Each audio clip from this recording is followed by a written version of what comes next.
Good evening, ladies and gentlemen, and welcome to Let's Talk CFL podcast number 607. I'm your host, Christopher Jones, and coming to you from Merritt, British Columbia. On the panel with me tonight, we have Will McDonald from Calgary, Alberta. Will, how are you doing? I am good, and yourself? Pretty damn amazing. Football starts tomorrow. I am really excited. Football starts tomorrow. Very excited. Yes, I'm just over the top because I've already told my wife, I'm watching football this week. Sorry. And she's okay with that because we have a deal. She's a widow during football season, so. Yeah, I'm going to have to fire up my TSN subscription tomorrow and go at it, start watching the games because that's the way we do it. Mm-hmm. It's the way we roll. Charles Cliff, Abbotsford, British Columbia. Charles, how are you doing today, sir? I'm doing well. Our long national nightmare is over. Well, maybe not. It's a little more dramatic, but hey, football starts tomorrow, so that's worth the price of admission alone. You can forget about everything else. Long. Yes. Okay. Well, this is pretty exciting. Rick is absent again tonight. I don't know what he's doing, whether it's like rugby or something. No, he's on vacation. He's on vacation. Okay. Well, we'll just let him be and see if he shows up next week. But he did mail in his scores. So we are going to do the CFL, Let's Talk CFL podcast pick'em like we do every year. And we have for the last several anyhow. And we're going to go through the games. And the first game up, anybody want to talk about anything before we get right into the agenda here or anything new, wonderful, interesting in your lives? Nope. Fuck it, it's football season. Let's talk football. It's football season. I get to go to a football game on Saturday. So do I. Yes. You do. Charles, where is it? I'm excited.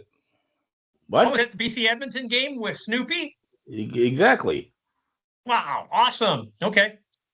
And it's my birthday. And it's your birthday. So happy birthday, Charles. We're going to do that. We're not going to sing for you because that would be terrible. But I can sing. People would be shutting off their show left and right. I know. We don't want to. We can maybe do that at the end. How old are you going to be, Charles? 47. No, you're not 47, are you? Really? Well, seeing as I was born in 1978, that seems to add up to 47. So, yeah. Okay. I thought he was a little younger than that, didn't you, Will? Well, I'm just thinking, let's think about how young he is, Christopher. 2 years after he was born, we graduated from high school. True story. True story. 16 years younger than us. Yep. 1980. You betcha. This month in 1980. So it's 45 years ago. That's right, yeah. Yes, sir. It was. 45 years ago we graduated. Wow, look at that. Okay, first game up is, I guess I should pay attention to it. Who is playing in the first game up? We have Ottawa is in Saskatchewan.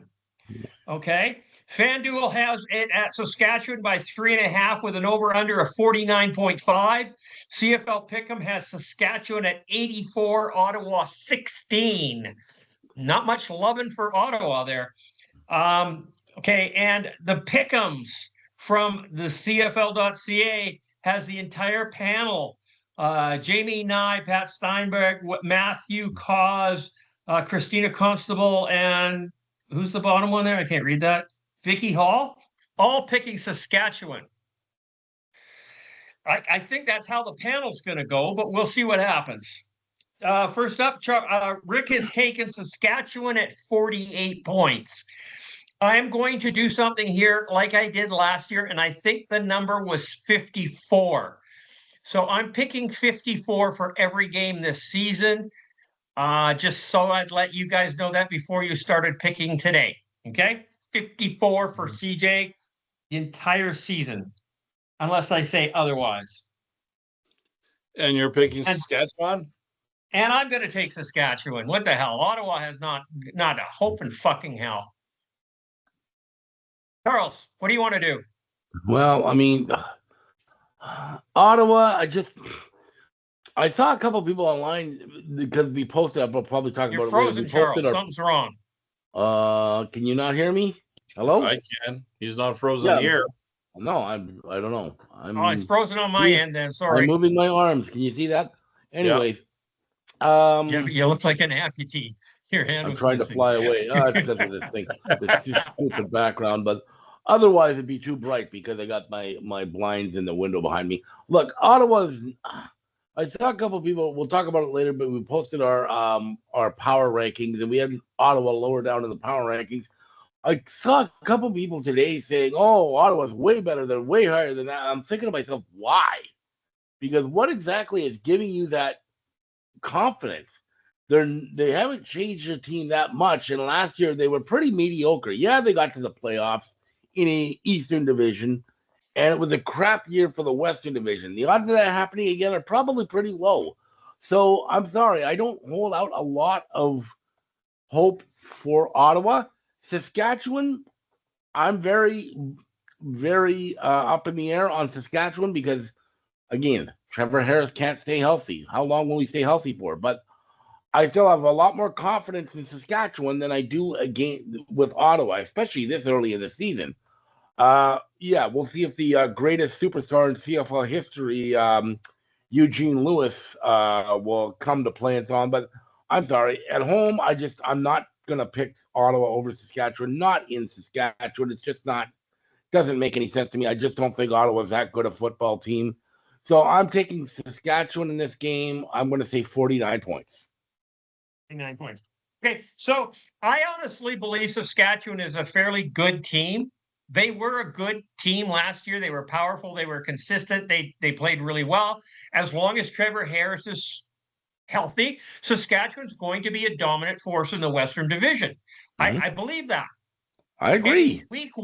In week one, the odds of Trevor Harris being hurt are slimmer than they are in week 12. So I'm going to give Saskatchewan some credit on this, that they are going to be one of the better teams in the league in the early part of the season. Now, and say that in the latter part. Okay, that's just my belief. So, William.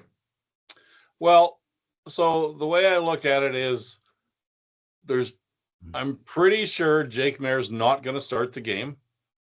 Yeah. Okay. Unless Trevor Harris gets hurt. Don't forget, Zach Collaros got hurt 3 plays in a number of years ago. I know. And was out for the whole year. But the thing that concerns me the most about Saskatchewan is during training camp, they lost 2 of their starting offensive linemen. And one was Sean McEwen, who was penciled in as their starting center. Mm-hmm. And he played for Calgary for 3 years. And he's a good player. And all they say is he has a long-term injury. And they also lost their right tackle, I do believe. So they've had time to replace them. Did they? Who knows? But I mean, first game of the year, Ottawa, and it's in Saskatchewan. Don't know what Ottawa is going to do this year. So you got to go with Saskatchewan. And I'm going to go Saskatchewan 45. 45. Okay. I'd like to bring Sparky in on these pick'ems. He is part of this group, and he could give us our scores before the show starts. I did text him. He didn't answer, so we're just going to pass him on this one, and we'll see what happens. Okay. And CJ comes in at Saskatchewan was 54. The next game up is Toronto into Montreal. TO into Montreal. And CFL Pick'em has Montreal straight across the board, just like Saskatchewan. FanDuel has Montreal at 4.5 with an over-under of 47. CFL Pick'em has Toronto at 57, Montreal at 44. I don't know how that works because it doesn't add up to 100. But I'm not the one that put this up. So it's 101. It's 101. So we'll just let that slide. So that's what we have. CJ will go first on this one again, just because I can. I'm taking Montreal at 54 points over Toronto. I'm not picking Toronto. I just fuck them. I hate them. I can't stand them. They still got Chad Kelly, even though Chad Kelly won't be starting. Davis Alexander will be starting for Montreal. Nick Arbuckle's probably going to get the call in Toronto. And but the game is in Montreal. The game is in Montreal, and I think Montreal's going to be victorious. That's my call. Charles, you want to go next? Well, I'm going to kind of sound like an echo here, but I just think Toronto lost a lot of players, especially on defense, and that was their strength last year. It wasn't their offense. They were an excellent defensive players. They still got some effective defensive players, including Winton McManus, who might be the best defensive player in the league this year. It might be the best defensive player overall, but I don't know. The Chad Kelly being out, I mean, that didn't seem to hurt them in the Grey Cup last year. Nick Arbuckle played well. So I think that Nick Arbuckle is a capable quarterback. I just think all around right now, Montreal is the better team. I think they're a stronger team. And I believe that they're going to win this one as well. I think coming off of last year, Davis Alexander at home, he wants to get off to a good start against Toronto. And hey, it'd be quite a little feather in their cap if they go out in week 1 and beat the Grey Cup champions. I think Montreal's motivated. I think they find a way to get it done. I'll say Montreal 50 points. Montreal 50 points. Okay. And Rick has Hamilton at 56. No. Montreal at 52. That'd be tough He with had them Hamilton out not of being order. in that Okay, game. so Yeah, he's got them out of order. He's got to do better. He has Montreal at 52 points. Charles has Montreal at 50. CJ has Montreal at 54. William, what are you going to do? Without Willie saying too much other than Toronto's quarterback situation must be really good since they cut, what's his name? Kidding. Cameron Dukes. That took me by surprise. So surprised nobody's picked him up yet. But I'm still going to give it to Montreal's defense. And it's in Montreal. You know what happens when you go to Montreal. And Toronto, you know what? They can stay confused for half the season and then they can bring it on. So I'm going to say Montreal 45. 45. Okay. So the next game up is Hamilton into Calgary. The CFL Pick'em squad has Hamilton straight across the board. FanDuel has Hamilton at 1.5 with an over-under of 52.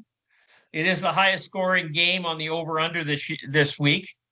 CFL Pick'em has Calgary 63%, Hamilton at 38. Again, 101%. So numbers aren't adding up there. CJ will jump off on this one. I'm taking Calgary at 54 points. I think Calgary is a better team. Vernon Adams Jr. is over there.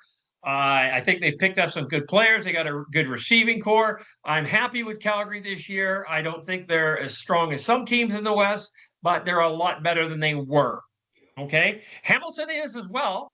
Levi Mitchell had an amazing season last year. If he can continue with that, they picked up a couple of good receivers, Kenny Lawler being one of them. They put some pieces together. I just don't know whether or not Hamilton's going to have enough to jump up. And with two improved teams, I'm flipping the coin and taking Calgary. I don't want Will to get too far ahead of me. So Ricky took Hamilton at 56. Okay.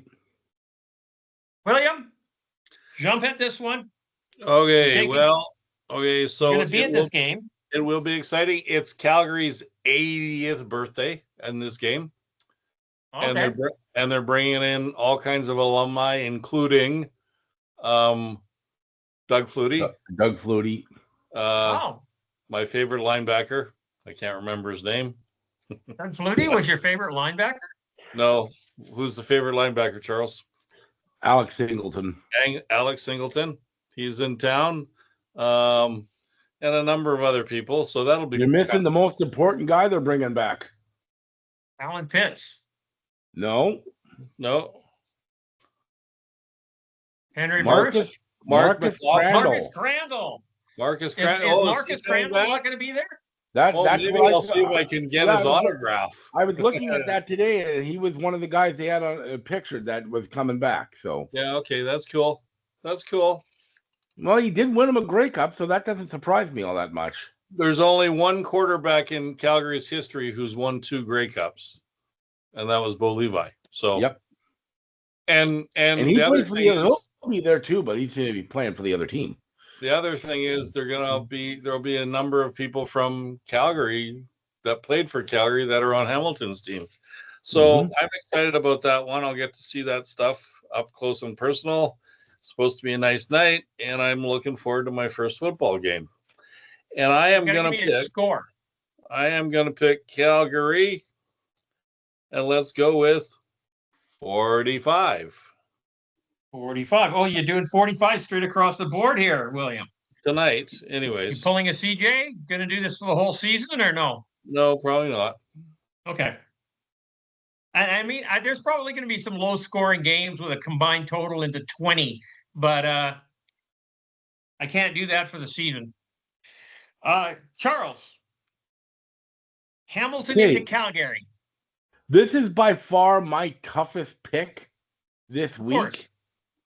Because I think I could make a case for either of these teams winning this game. I've gone back and forth, but ultimately I'm going to go with Calgary because this is the first game for Vernon Adams. They, like Will said, they've got this 80th birthday thing. I think they're going to ride the emotion. I think they want Vernon Adams out. He's going to want to get off to a big start. And Vernon Adams has always been a good starter this season. He's always come out usually guns a-blazing, and I think this is going to be no different. There's a lot of different people on that Calgary team. I read something today. In fact, I think I might have even included it in the agenda. The Calgary Stampeders may have every player on their defense, a new player from who finished the season last year. So it'll be a completely brand new defense. That actually kind of makes me a little bit nervous because, you know, you got to wonder, are they going to be gel quick enough? But I think they'll be able to withstand it. I still think this has the potential to be an offensive shootout with Vernon Adams and Bo Levi Mitchell. We'll see if that turns out. But I do think Calgary is going to squeak it out. I think it's going to be close, but I do think Calgary will pull out the win. So I'm going to say Calgary, and I will say 40. No, I'm going to say 58 points. 58 points. I think it could be you're talking about a big offensive shootout. Higher scoring, yes. Okay, well, there you go.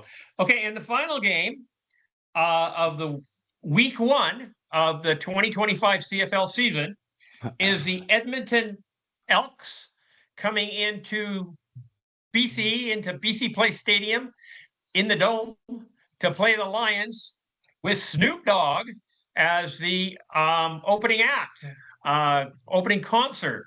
This will be a sold-out stadium at over 54,000 people, and don't know if they'll all be there for Snoopy or will they all be there for the game. I don't know. It's a split. Flip a coin, see what happens. Doesn't matter. The atmosphere in BC Place is fucking amazing when there's that many people in it. Nobody has any idea what it's like to be in a closed room with that many people screaming, yelling, and having fun. It's going to be an atmosphere that is bar none, second to none. And Charles, you get to be there, and maybe they'll sing happy birthday to you there. That would be kind of cool. Snoop Dogg. That'd be cool if Snoop Dogg sang happy birthday to me. Happy birthday to Charles. I'm going to send him a tweet on Twitter. It probably won't get read, but what the hell? Let's take a shot. If he does, Charles, you'll feel just like Martha Stewart, won't you? Apparently, yeah.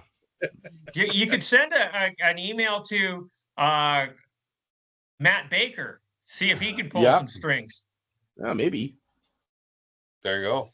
See what can happen. It's my birthday. Get Snoopy to sing me happy birthday. Charles, have you heard? Is it going to be 40,000 people, 20,000 people? There was a tweet earlier today from Farhan Lalji. There's less than 1,000 tickets remaining. Oh, cool. Yeah. Yeah, it's over 54,000 sold now. At this point, yes. I think sellout is 56. Is that Yeah, I think you're because right. of football or is that because of Snoop? Well, a little It's bit of both. both, but to be honest, because before Snoop Dogg had even been announced, the lower bowl was already virtually sold out before they even announced the concert. So obviously, Right. ticket sales had picked up then. No, were they without Snoop? Are they getting 54,000? Probably not. But I still think they would have had a pretty decent crowd. How much of that was anticipated of a concert, regardless of Well, who yeah, of was the course, performer? that's true. Right? There were people saying, "Oh, well, somebody's going to be there. We want to be part of that." Mm-hmm. Right? But to be fair to the Lions, last season, yeah, they got the big crowd with 50 Cent and so on at the beginning of the season. 2 bits. But you got to look at it. They actually opened the lower bowl, I think, the upper bowl, I think, for 4 or 5 games last year. So not just the game where they had the big act, they also opened it for games that people were interested in. So their attendance is going up. it is. They're definitely trending in the right direction. Mm-hmm. Amar Doman, as a CFL owner, is doing an amazing job. Mm-hmm. And yeah, I'm happy about it, being a BC Lions fan. But as a CFL fan, I think we should all be excited about it because it is bringing excitement to this league. And a lot of teams are following suit on it. Isn't Winnipeg bringing in some concerts and Edmonton as well? I know Calgary's got what's his name, Brett Michaels, coming in during the Calgary Stampede. I believe Winnipeg is bringing in somebody. I can't remember who it is. So yeah, we're starting to see more of this throughout the league. Good for them. Okay. Yeah. So we have BC and Edmonton into BC. Now this is where it gets a little tricky with CFL Pick'em. It's not a unanimous decision. We got Jamie Nye and Matthew Cause are taking the Lions. Pat Steinberg, Christina Constable, and Vicky Hall are all taking the Elks. Really? That's funny. Yeah. Yeah. That surprises me, but whatever. FanDuel has BC by 5.5, which is the largest margin of the week, and at 48.5 on the over-under. CFL Pick'em has BC at 81%, Edmonton at 19. I'll go first again because it's no surprise. I'm taking the Leos, and we're going. You homer. I'm a homer. I would still pick BC if I was a Hamilton fan right now. There's no way Edmonton's going to do anything here. BC at 54. That's my call. Ricky's taken BC at a measly 38 points. Who wants to go first? Go ahead, Charles. All right. Well, here's the big surprise. I will also be a homer here because, God, I was a homer when Devon Claybrooks was the coach. If that's I'll be a homer at any time at that point. I mean, come on. No shit. But I honestly, aside from being a homer, I still think the Lions are a much better team than the Elks. I don't like the Elks quarterbacks at all. They've got some good defensive players. They took away some players from Toronto. So I do think they're going to be improved defensively. Are they going to be gelled yet? Probably not. And I just think the Lions are the better team right now. I do think Edmonton will be better than last year, and I think they're going to even improve as the season goes along. But right now, going into this game one of the season, right now, I think the Lions are a better team. I just don't see them. They're going to ride the emotions, much like I talked about with Calgary, riding the emotions of the first game. Nathan Rourke wants to come out. He wants to have a good game and show that last year's struggles are behind him. He's been working hard this season like everybody else, so he wants to come out and have a good game. I do believe the Lions are going to win. I think that, like I said, they're the better team. Edmonton has improved. I just don't think they're good enough yet. So I'm going to pick BC. I'll say BC 41 points. 41. That's a pretty low score there. Yeah, I think the defenses might be stronger in early season, but you never know. We're not going to see a 27-0 BC blowout of Edmonton again, eh? 2 back-to-back shutouts we had in 23. I'd be surprised. I would be surprised. I don't think we're going to see like a 59-15 like the season opener in 2022. Yeah, but last year Edmonton actually had a quarterback. Good point. It's fair. But that was Just 2 years ago they did McLeod that. Bethel Thompson? Yeah. Yeah. This year they got Trey Ford and Cody Fajardo. Cody Fajardo. Cody Fajardo. And I'm going to predict that. Lord. I'm also going to predict that we're going to see both of them on Saturday. I would say that's a safe bet. Mm-hmm. Depending on if it's a blowout or not. Interesting. I really want to know what kind of leash Trey Ford is going to be on with Cody Fajardo there. I mean, Cody Fajardo, yeah, he's not the greatest quarterback in the world. I think we've all expressed that. But he's still a Grey Cup winner. And Trey Ford has won, 4 games? So if he struggles early, do they go to him quickly? I want to see how long they stay with him. Don't forget, this is also the battle of the 2 rookie head coaches, too. Yes, it is. Yes. Okay, so now when I look at this game, I think to myself, what kind of head coach is Mark Killam going to be? Now, if you look at where he came from Calgary. Mm-hmm. And the head coach in Calgary is a very decisive guy, as in you do what I say or you don't, or you go somewhere else. Okay. I'm the boss and I'm the guy. If you go to Toronto, where Mark Dinwiddie or where Dinwiddie is now, he was the same way in Calgary. You do what I say. I don't think Mark Killam is that guy.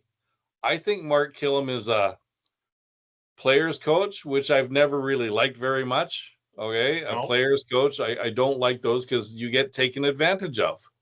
And you got some big questions there as far as what we should do and who should play. And Cody Fajardo is a mouthpiece.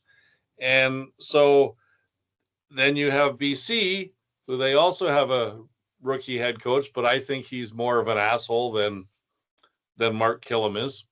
I think he's very decisive. I don't know if I'm allowed to say asshole on our podcast, but I just did. I think we said it earlier. And they have Nathan Rourke, who, sorry guys, the jury is still out until he does do something. And so we get to see all of this stuff on Saturday, because I promise you, Saturday after the Stamps game, I will be running home to watch this game because I really, really want to watch this game. So, but I am in this situation. My wife just came in with the garden hose. She's only going for 3 people. She can bring this up. That would have been bad. Came in with a garden hose. What did you do now? If Nothing. Nathan, She just pointed the garden hose in. if Nathan Rourke is on his game, it's not even going to be close. I don't think, because I don't. Yeah, so I'm gonna go BC 45. There we go. BC 45. The last game we watched Nathan Rourke complete 8 for 8 passes for 84 yards. Mm-hmm. He did it he looked like he had his eyes closed. He just there was just little effort at all, and he just moved down the field. Do I anticipate that not being in preseason? I don't know, because I think the last game that they played, which was against Edmonton, Edmonton was playing most of their starters at the beginning of the game. Yeah, but and also Nathan Rourke's receivers were all backups. None of the starting Lions receivers played in the preseason at all. Yeah, but I also tend to wonder what kind of defense Edmonton had in there, because that's fair, because it was that easy for them. In all of these games, and I'm talking right across the board, we can pick who we want to pick, but we don't know how these teams are going to come out initially. Yep. We could be completely opposite the other way, right? Right. Maybe, and it has happened. Maybe Edmonton knew what they had in their starters and they were just playing the other guys to compete for spots. maybe BC was the same way. Calgary, they've got 12 new guys on defense. Really? That scares the shit out of me. Especially in the defensive backfield. But I saw an offense that Vernon Adams, you talk about Nathan Rourke, Vernon Adams got 104 yards in a quarter of exhibition football without trying hard. So you never know. You never know. You just don't know. You never know. So I mean, last year, Winnipeg went, what, 0-4, 0-5? BC went 7-1. Right. At the end of the season, they did not look the same. Yeah, that's what I'm going to say. Even after like 4 or 5 weeks of the regular season, we still may not know exactly how the team is going to end up and how the season is going to go, because we've seen it before. Teams get off to slow starts and pick up as we go, and teams get off to hot starts and disappear. The Lions were 11-0 one year and didn't make the Grey Cup. So, you know, the thing I can say about Calgary is, yeah, they might have some new guys, but when you're a new guy and this is your first game, you want to impress, and you tend to try harder because you may not be there the second game. They got nowhere to go but up. They don't. So, and once again, though, my only saving grace now is I think they're going to have a decent offense. And I also think one of the things Dave Dickinson's teams always do, with the exception of last year, they always get better during the season. So I remember last year, BC came out, was 1-1. They won their first game, they lost their second game. Okay. Saskatchewan and Montreal. Other way around. Was it the other way around? They lost the first game? Yeah, they lost the first game in Toronto and then won the second game. Okay. Because I remember everyone panicking after week 1. Yeah. And then, but Montreal and Saskatchewan both went undefeated through 4 or 5 weeks. Yep. Okay.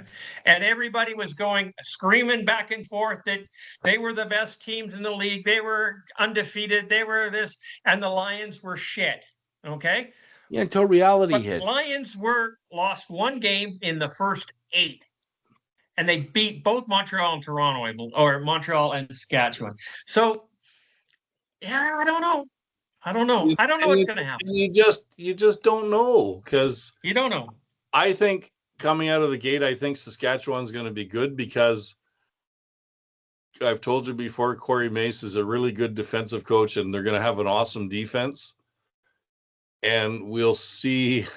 Awesome defense is great, but you need to score some points too. And that part of Saskatchewan, I don't think is going to be that fantastic. Trevor Harris is not a bad QB. No, he's not. So, even with a bad, I won't say a bad offense, but a mediocre offense, Trevor Harris is going to make them better. Yep. As long as he stays upright. Until he gets hurt. Until he gets hurt, Saskatchewan is somebody to be feared. And I think, in all honesty, I think that there's more fear from me personally in this league for Saskatchewan than there is for Winnipeg this year. Maybe, yeah.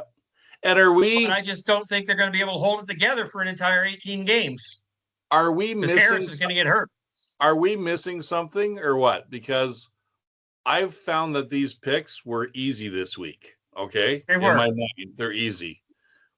But then I look at the sportscasters and their picks, and it's like, really? Really? I don't get it. They went with Hamilton straight across the board, and we went with Calgary straight across the board. Do they know something we don't? Do they know something we don't? I don't know. Is Bo Levi Mitchell going to look like he looked in 2014? I don't think so. No. He does have some. I don't even know if he can repeat what he did last year. Yeah.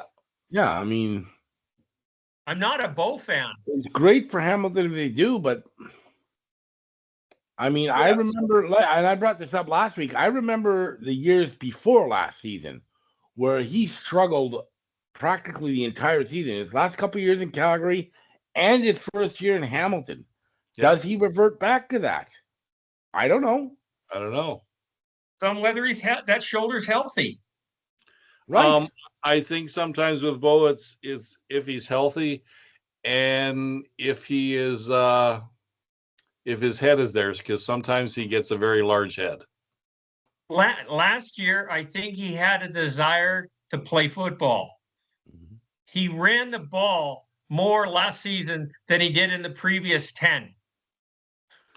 And also, if you think about it, last year was the year he also got did he not get replaced by Yes, for a couple games. for a couple of game and a games? half And by I think Caleb that made a Powell. difference for him as well, because he came As a out wake-up call. after that and played well.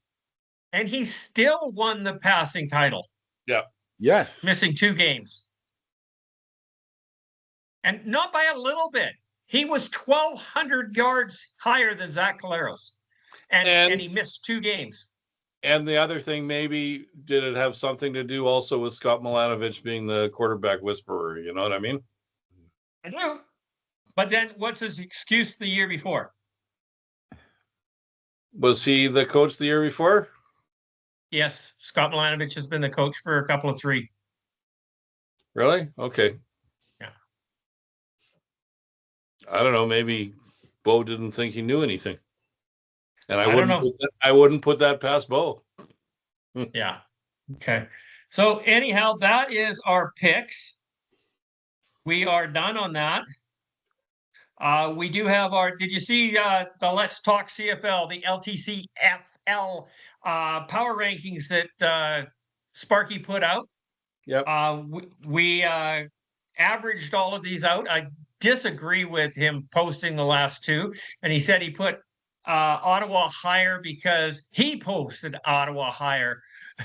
And I went, nah, that's kind of biased, because they had the exact same score. So I was thinking that maybe we could do this differently on the rankings. So if they're in ninth place, they get 1 point. If they're in 8th place, they get 2.1, and then 3.2, and then and go up as we go through the thing, so that if they do actually get a higher position, like what Sparky did, they actually win by 1/10 of a point. Okay, does that make sense? I think Sparky will understand that one. We'll talk about it tomorrow. I'm already confused. You confused? Yeah, Yeah, I'm me too. confused. Me too. Well, As long as Sparky knows, I'm good with it. okay. It just That makes makes sense that you have to give a nominal number to the position, right? So yes. a lot of us put Winnipeg in first place. So you have to, because there's 9 teams, you give them 9 points for that, right? Oh, I Does that get make what you sense? mean. Okay, Okay, yeah. yeah, that makes sense. Right? And the second place team would get 8 points. Now, the second place team was different for different people, right? So what Sparky did was Ottawa was in the basement for 3 players. Edmonton was in the basement for 2. But we had Ottawa and Edmonton reversed. But in the one that Sparky picked, he actually put them up into 7th place. Okay. So anyhow, Sparky will understand. I'm starting to understand what you're saying now. Okay. So if we give each one an extra 1/10 of a point progressively as we go up, so the first one gets a 0.1, and the second and the 7th place gets 0.2, and 6th place gets 0.3, and so on and so forth, then it won't allow a tie unless there really is a tie. Mm-hmm. Yeah, I understand. Okay. And with 5 of us, it's impossible for it to be a tie. Right. Okay. So we'll see what happens, and maybe Sparky will understand what I just said. And if he doesn't, we can have a conversation. Carrying on now. Let's go to the agenda. Oh, Siri's talking to me now. Okay. Final cut downs. Did you see that post that I put up of, was it Toronto, where they actually had their finished roster for every position? Didn't see it. I didn't know. Okay, I put it on the Let's Talk CFL group, and it was quite good. And my comment on it was that this is really what I want to see. I couldn't give a shit who got cut. I want to know who they're keeping. What's their Yeah, but linebacking core look like? What does their defensive back core look like? Right? Who cares if Cianti Evans got cut? I don't care. I don't care until somebody signs him. Right? No, I see what you're saying. But well, also, I there mean, are some names that are surprising. I was going to say in 90% of the cases where someone who's been around for a while has gotten cut, it goes back to that bigger, faster, cheaper thing, right? Yep. Of course. Ciante Evans has been around for 10 years. I think he's a little beat up and he gets hurt quite often and he's had to have lost a step. I think in Toronto's case, Kadeem Carey, he was just making too much money. Yeah. And don't forget, and I just wanted to point out how he bitched and complained after the Grey Cup last year about Calgary. Well, look where you are now, my friend. All of them are the same. All of them are the same. Players need to keep their fucking mouth shut. Absolutely. Okay. So the post was 2 days ago, and it says I put it up and it's called "This is the list I would love to see from every team. Who cares who was cut? Goodbye. These are the guys we want to know." And then it was on the Double Blue group, and I will share it to our messenger so that you can look at it right now. It's just on Toronto? And just Toronto put it out. Oh, okay. And it was the Double Blue group that did it. So I don't know whether it was the Argonauts posted it or this is a fan that put it together or what. But I just sent it to our chat. So you can click on it, easy to find it and get it up. And yeah, I found it. So I mean, this is what I think each team should do. They should post their final rosters. I don't care who got cut. They're not part of the team anymore. Goodbye.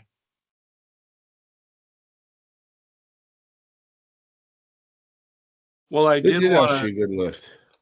Yeah, I did actually want to point out I'm giving full applause to the BC Lions, believe it or not. Why? What? They cut Ryson John. Yeah, you were not a fan of his. He's a horrible receiver. He was having a pretty good camp, though, too. He played well in the preseason games. Yeah, but I've heard that he just doesn't get certain things. And it's not something you can coach.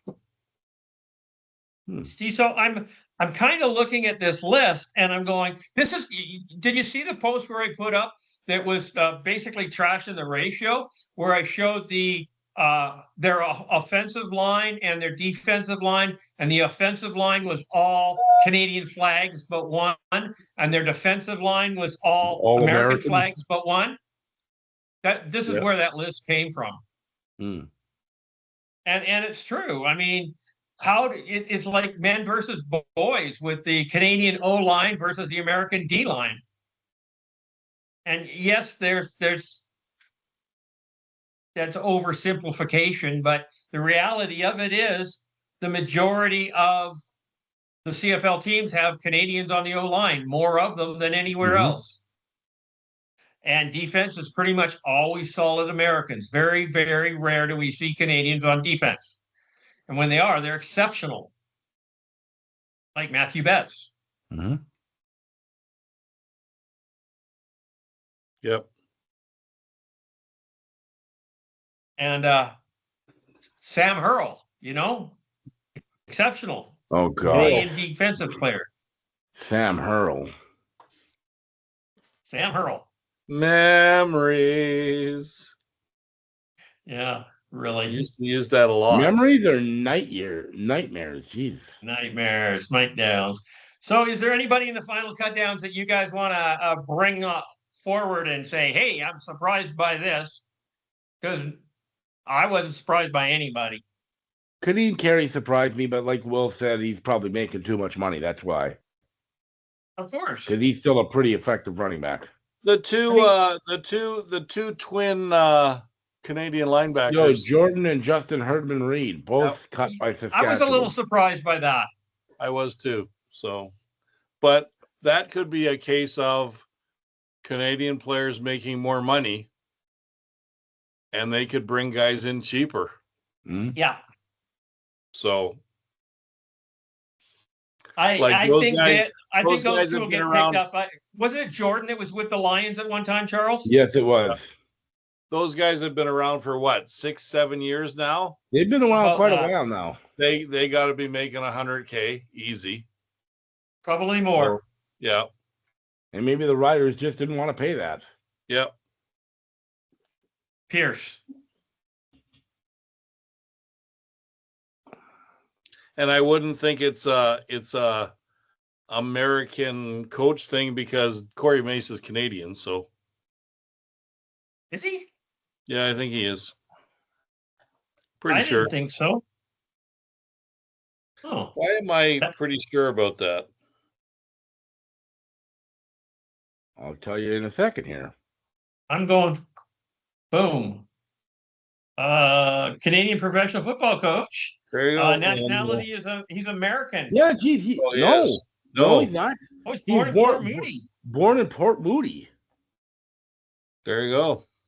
But it does say his nationality is American. He may have an American parent or something like that. Huh, interesting. Yeah, born in Port Moody. That's actually his nationality says American/Canadian. So yeah, so he's probably dual being born in citizenship. Canada, so maybe he would have Canadian citizenship, but also he has American. So maybe he was down in I don't know. I don't know what his story is. And it doesn't say, so okay. Doesn't say it. Doesn't say in his personal life down at the bottom there. Nope, there isn't one. Nope. He played at Palomar College, wherever the crap that is. Yeah, no. Not exactly a big football school. I wouldn't think so. Well, he played for the Wyoming Cowboys. But he is a 3-time Grey Cup champion. Yeah. Yeah. As a player, isn't it? Yep. 2 as a player, 1 as a coach. Assistant coach, yeah. 1 as a coach in Toronto, I believe, yes. Yeah. Okay. Interesting. Yeah. Where were we when we got sidetracked by Corey Mace here? We're talking about cut downs. Cut downs, yeah. Cameron Dukes kind of surprised me. I did. You know what? Yeah. After the first 4 or 5 games last year, once they figured him out, I wasn't impressed with him, so I wasn't surprised. And maybe also Nick Arbuckle, came to the forefront last year and he's not injured, so who knows? Who knows what the rationale is behind some of these guys. And he was going to be the number 3 guy this year, and he was probably, when he was there last year, he was the number 2 guy. He's probably making number 2 money, and they probably just didn't want to spend that on a third stringer. Right. That's highly possible. Highly possible. Reggie White was added to the practice roster.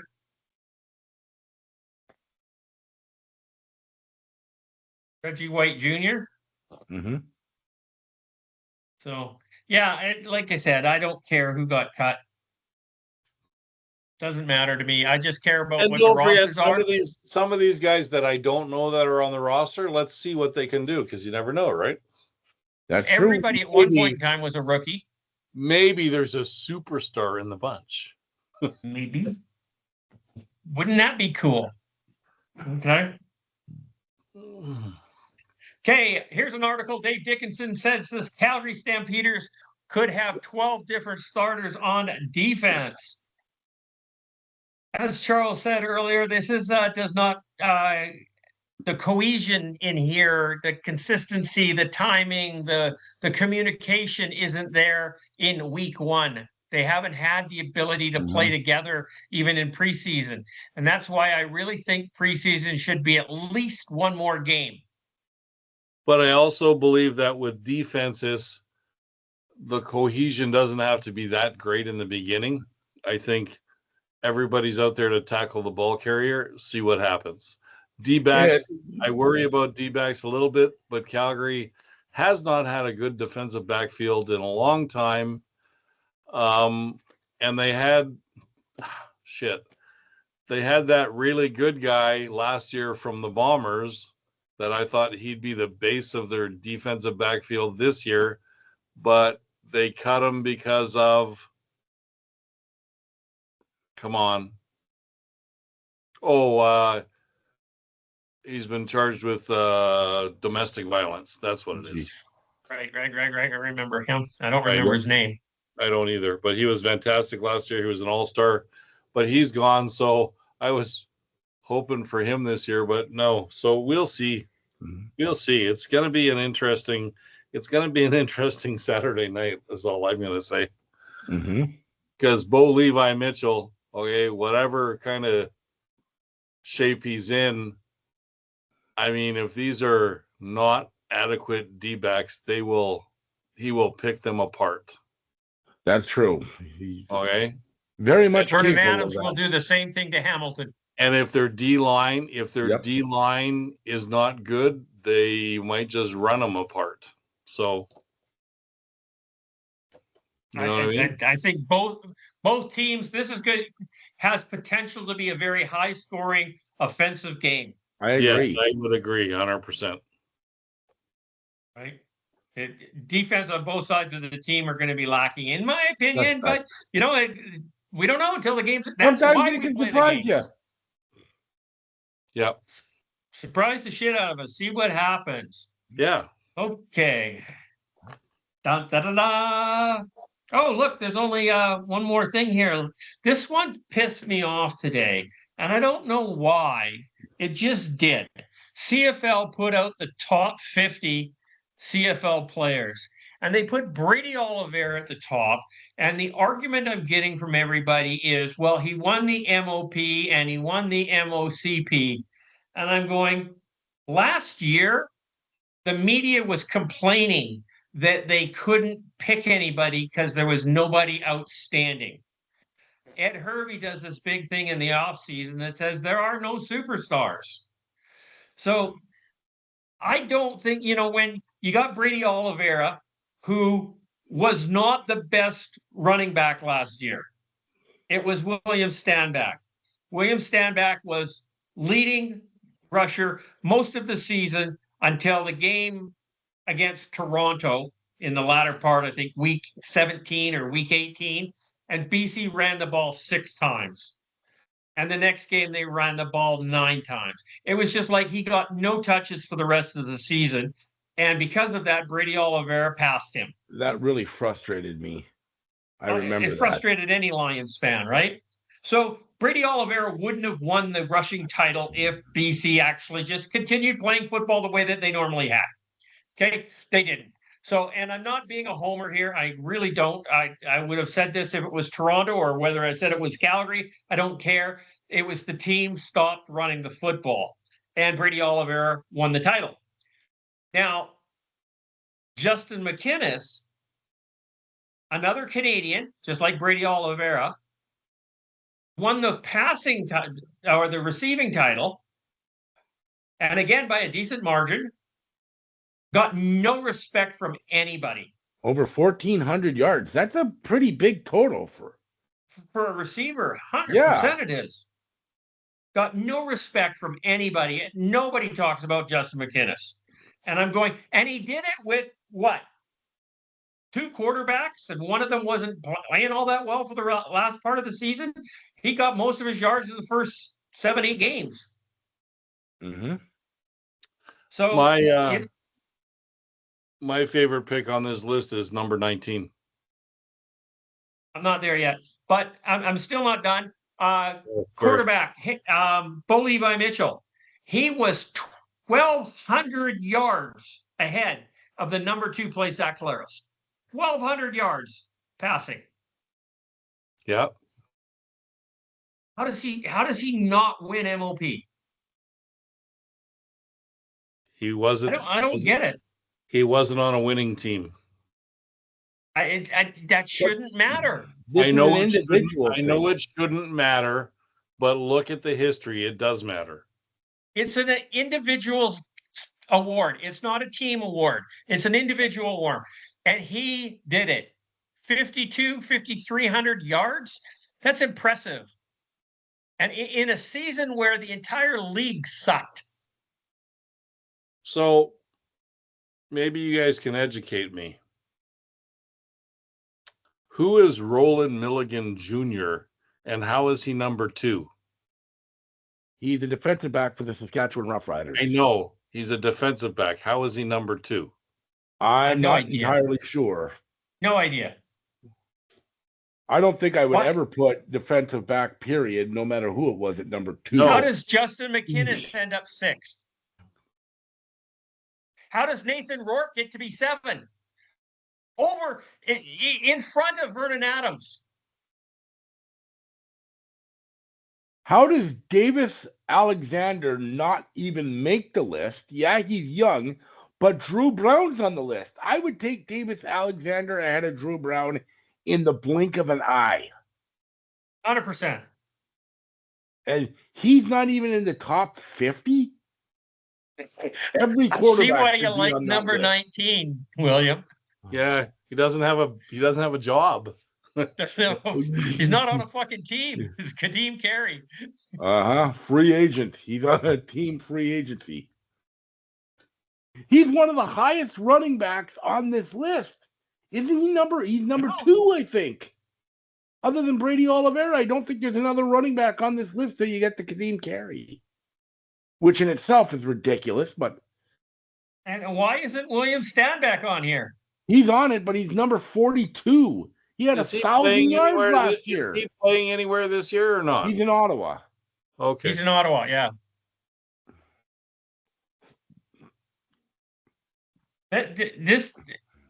Who makes this shit up? This is a TSN list.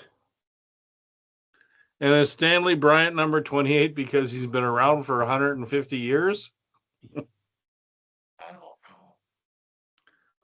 I think he's expecting his first grandchild this year, isn't I'm he? thinking Dalton Schoen because of his past life, maybe? Because he did shit last year. He was injured. Did Dalton Schoen show up on the list? Yeah, number 29. How's that possible?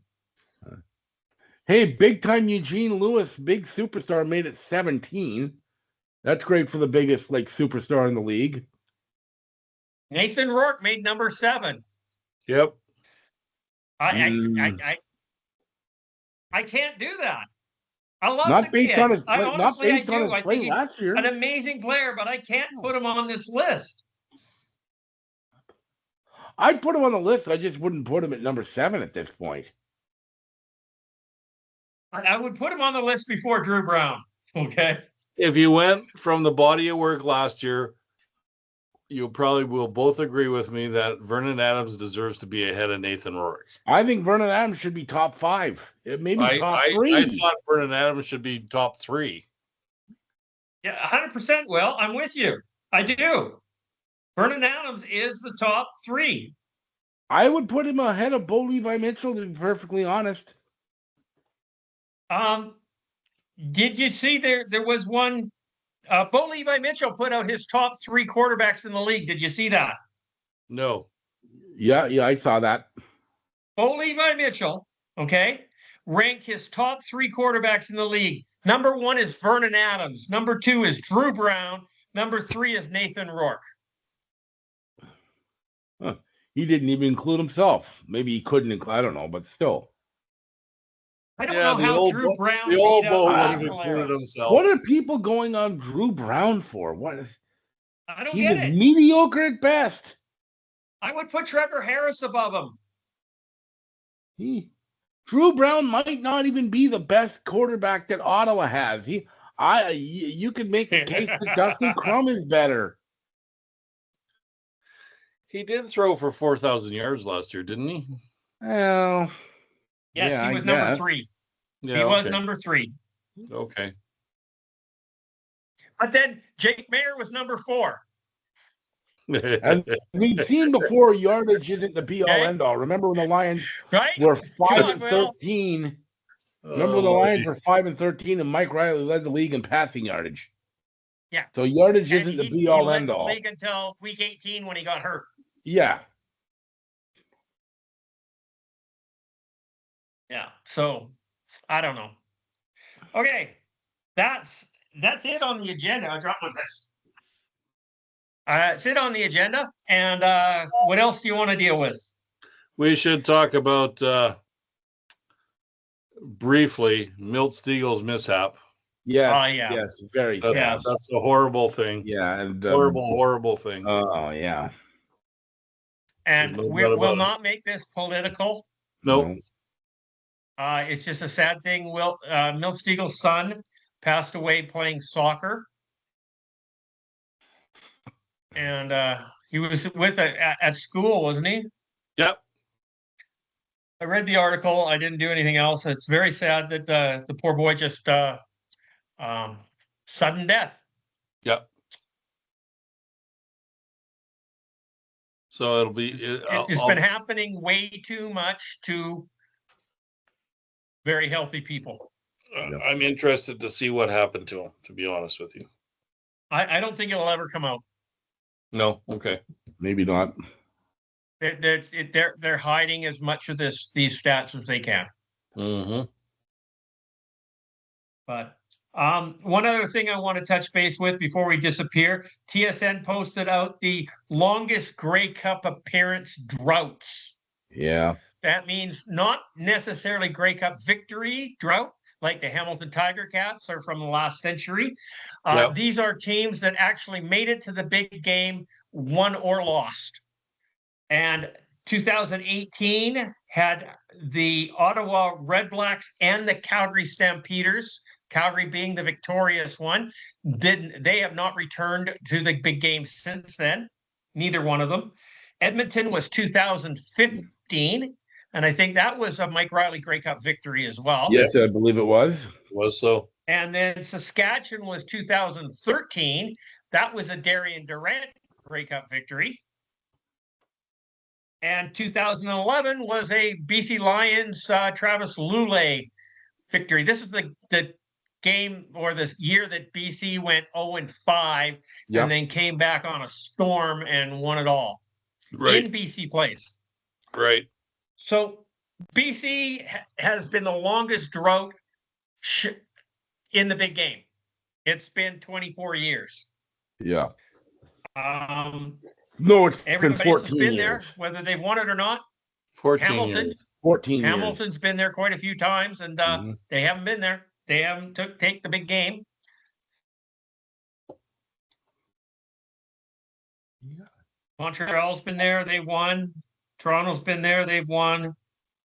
Can we, is there a record for most defeats in the Grey Cup in the last 5 years? That goes to Winnipeg. Winnipeg. Winnipeg. I think you could have the most defeats in the Grey Cup in the last 20 years, and you'd still say Winnipeg. Yeah, Probably. I mean, let's face it, before 2019, they hadn't won it in 30 years. Yeah, 1990. They showed up quite a few times, and a couple times Lions slapped them around. Yep. And I'm actually still shocked to be, and they were not supposed to win. They were not supposed to win in 2019. No, Hamilton was the heavy Grey favorite Cup. going into that game. They were so. well, And- Saskatchewan should have won the West. Yeah. They were the dominant force the entire year. And then Yep. Cody Fajardo hit the crossbar in the Western Final. And that's what it was. That's what ruined his whole career. Poor fella.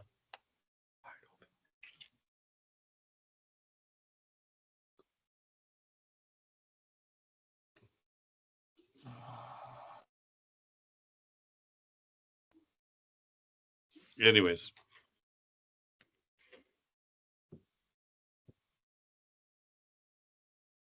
Tomorrow night, we'll have a game to review. Yes. We'll probably Well- all be Well, watching next it. week, we'll have 4 games to review, but tomorrow night's the We'll first all one. be watching it. We're all watching that tomorrow. I believe that will be the case. Yep. Okay. Me too. I would assume, going back to the last thing, I would assume Milt Steagle's not going to be around for a while this year. I think that's a safe assumption. Because we didn't talk about that. Matt Dunnigan is no longer, eh? Yeah, that's right. They let him go. So You know what? I was surprised. Matt Dunnigan took a lot of flack. I never had a problem with him as an I had analyst. no Yeah, problem with his he was a bit ability. over the top and so on, but I never had an issue with him. Did we No. just lose CJ? We did so. He's gone. He was frozen there for a little bit. Yeah, CJ, where'd you go? internet issues. But yeah, so I mean, I guess what's his name is replacing him? Enoch. Yeah, Enoch, who's been pretty good. I mean, I saw him. He's only been on a few times, but from what I've seen, it's pretty good. Yeah, I don't normally listen to the stuff, so I couldn't tell you. Yeah. But yeah. I'm here. I'm back. You're Oh, back. what happened? You vanished. Did you guys keep going? I think We we've did. lost Yeah, we were talking. We were I'm not sure whether about Matt Dunnigan leaving TSN. Yeah. Oh, right. Okay. I don't know whether or not our recording stopped. It Oh. still shows up here that it's still recording. Yes, it Okay. does. Okay. Because it came up and rebooted the screen. Okay. Yeah, Matt Dunnigan left TSN. Have we heard anything why? No. No. I just heard It they let did- him go, and I don't know why. Yeah, I think TSN kicked him to the curb because there was a story about him looking for another gig somewhere else. Mm. So I don't know what the big thing was there. I've never been a fan of Matt Dunnigan on the panel. I don't think he is. He was an amazing quarterback. I loved him when he was playing football, but I think he got his bell rung too many times, and his cognitive Well, that's powers are not there for discussing the intricacies of the Canadian football game. Honestly, And he- I never minded him as an analyst. I hated him when he did color commentary. And I've never had a problem with him either. He said dumb shit. Well, but you know what? I look at Who on that panel hasn't at some point? who I look at who's on TSN now. Davis Sanchez, I don't mind. Mm-hmm. Milt I Steagle, like David Sanchez. Bring him back to the panel. Milt Steagle, I don't mind. He's still on the panel. Yeah. Enoch Mwamba or Enoch, whatever you want to call him. I've never liked him, and he does the old podcast with that other The guy. Waggle? Yeah, the Waggle. Waggle. And I think it's horrible. And of course there's the old white guy. What's his Jim name? Barker. Jim Jim Barker. I Barker. think he's horrible too. I don't want to listen to him. He needs to get his hair cut. I don't know. He's just a blowhard.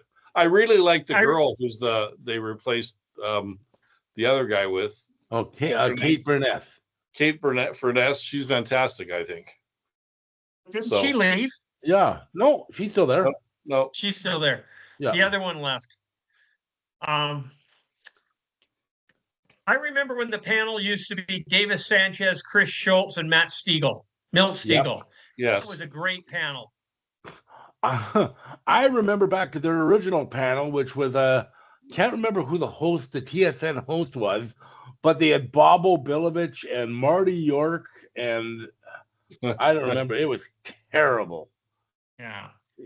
And if you remember the beginning of the waggle was Davis Sanchez and Cybowski, Yeah, Yep. James Sabalski. Dave Savelski. and it was awesome. That was good. He It was went an to awesome podcast. he I have went to always liked hockey. James He went to Sabalski. hockey. So Yeah.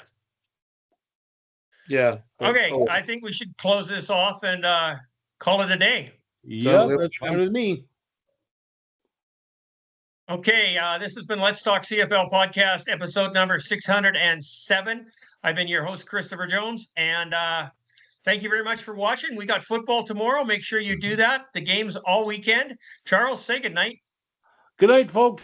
CFL season is finally here. Game 1 tomorrow and 3 more games the rest of the weekend. So enjoy it. I know I will, and I know the rest of us will. And we'll be here to talk about all the games next week. Hate Thursday night games, but hey, who cares? Yeah. Me William, too. say goodnight. Good night, everybody. Make sure you watch the Stampeders on Saturday night. Saturday. We'll be looking for afternoon. Charles at the BC game, and we'll be looking for Will at the Calgary game. It's the Okay? first. This will be the first game of Calgary's undefeated season this year. And everybody tweet Snoop Dogg and ask him to sing happy birthday to me. To Charles, absolutely. I'm going to do that right now. You should do that. So Calgary's going 20-0. Is that your prediction They're there? already 2-0. I So don't they're think going that counts. 22-0. 22-0. Okay. 24-0 Calgary's going maybe. 22-0. No, Happy 24-0. birthday to you. Dun, Happy dun, birthday dun, to happy you. birthday Now, to now you. there's people Happy shutting off birthday, their dear Charles. pressing stop on Happy the podcast. birthday to you. There. There I'm you go. going. Goodbye. Oh. See ya. See ya.